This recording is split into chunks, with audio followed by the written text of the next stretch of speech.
The Um, biggest asset in the 3-4, believe it or not, is the three technique nose tackle. and that's what I was saying. We were talking about that last night when Alpha Classy was on. You know, like some people are like, well, let's just put Pegues in there or um, Lecky or whatever.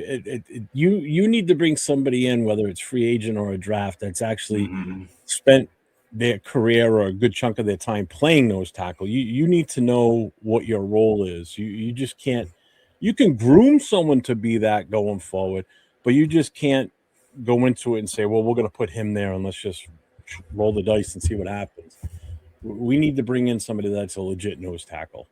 Mm-hmm. I mean, do you disagree or do you agree with that? 110% agree. And I'll give you some examples of that. And we'll go back historically, right? Okay.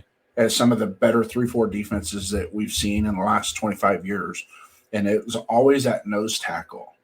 And if we go back, and now when we had the first John Gruden 1.0, we had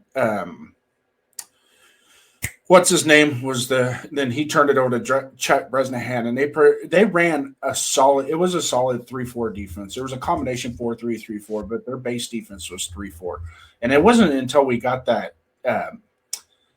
Ted Washington, Sam Adams type guy that could really Mm-hmm.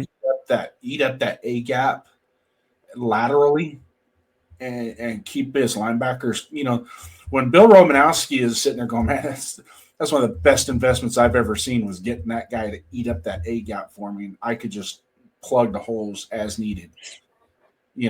Makes a huge difference because technically the design of the 3-4 is really to curtail the run game. It's supposed to be more effective against the run game than it is the pass game.